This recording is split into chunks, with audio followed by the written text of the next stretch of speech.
Ah, vacation. Good times.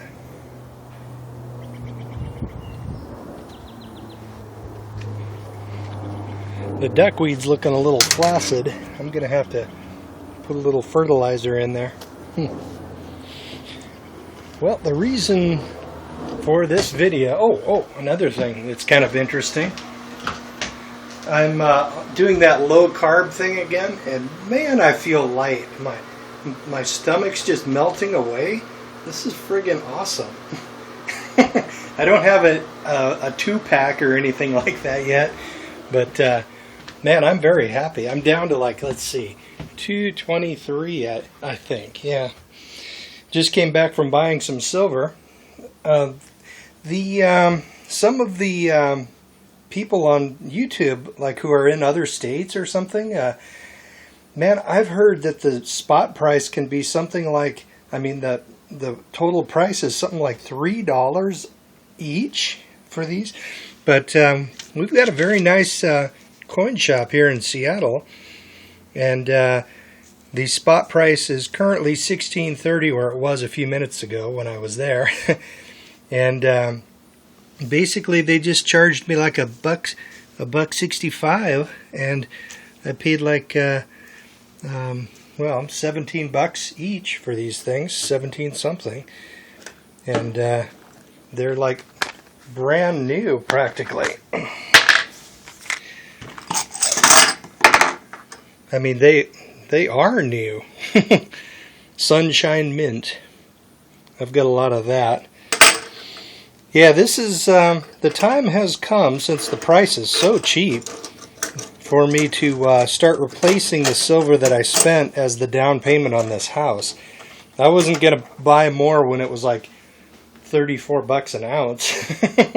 But now that it's down to like 17 effectively, my cost, dudes, this is the way to go. We are sort of approaching, as I was saying, we're approaching another recession. We seem to have them about every 8 years, as I was saying, and it's just, but right now we're in.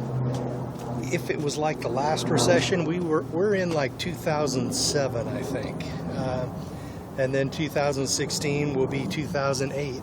Then in 2008 or 2016, we'll be dropping into recession. So when that occurs, people start losing confidence in our institutions, and then they will start bidding that price of silver up, and at the same time, assets like houses and cars and whatnot will be they'll start losing value, and then basically everything's going to go on sale. So if you have an asset which increases in value when you're under serious economic strain, or when the economy's in bad shape, then you can take that asset that's been pushed up and you can purchase assets that are on sale. I mean, it's just, and then of course when the recovery occurs, like it has been for the last couple of years, silver is it just gets all flaccid and falls away. and then basically you're in a situation where you can replace what you've sold when everything was all panicky. And in a way, it's kind of like shorting the market. You know, people buy short positions on the market. For example, those mysterious elites, whoever they were, bought like many millions of dollars of short positions on the airlines just before 9/11, and they were never investigated. But you and I can't do shit like that, so we're forced to do things like buying silver. So there's one other thing that's been kind of bothering me. You know, about a month ago, I was all exuberant, and I was saying, Bitcoins have reached the bottom. Yes, it's all uphill from now. From now on, it's smooth sailing. Oh man, this is going to be so awesome.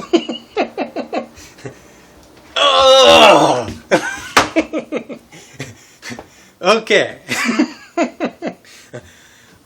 I am going to have to admit that I was incorrect on my time horizon. I mean, I'm not a seller or anything. I still got all my Bitcoins in, but I was like looking at the price lately and I was like so friggin' disgusted, man. And I just took my encrypted paper wallets, locked them in the frickin' filing cabinet, and it just grumbled to myself, and then I decided, well, fuck it. I'm not buying any more Bitcoins. Not until this fucking downtrend reaches the bottom, and I'm convinced that we are at the bottom.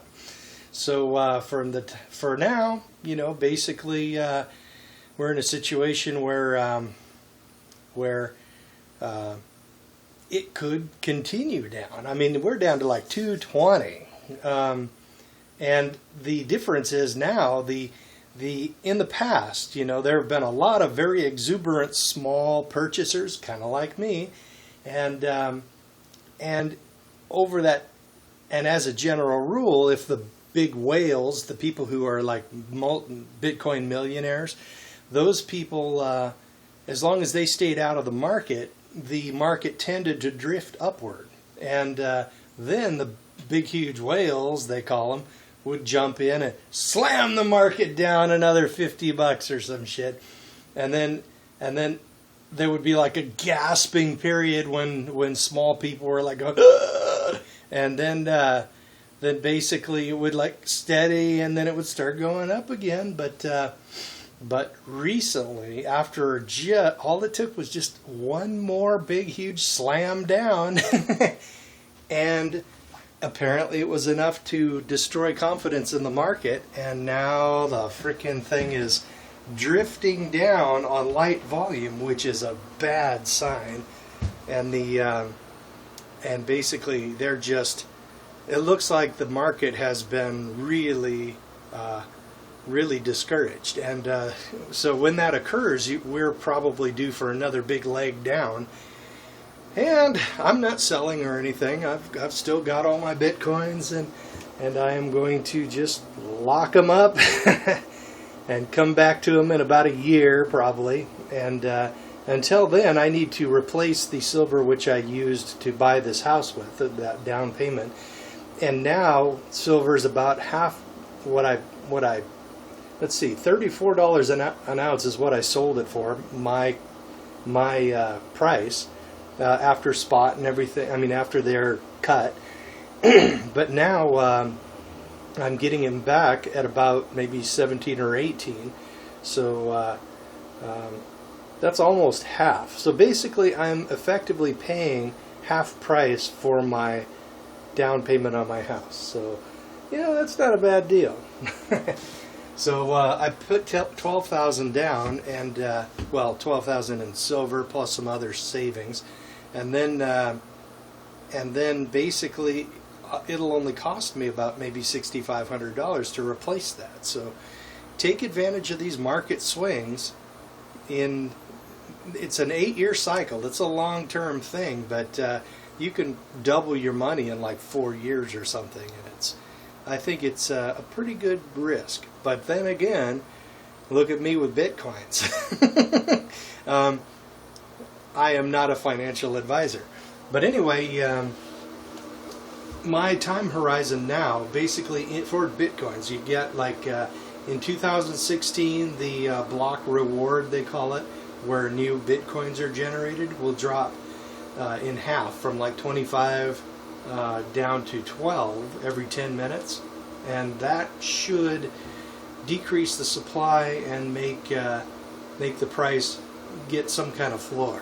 So until then, I'm just going into Bitcoin hibernation until for about a year, until 2016. But I'm still going to keep my cell phone wallet topped up so that I can purchase things from like Overstock and dump my tipping account, in, so that whenever I see a good video that I like to reward, I put $1 down or something like that. So, an upvote is all well and good, but there's no sacrifice from the viewer for that, right?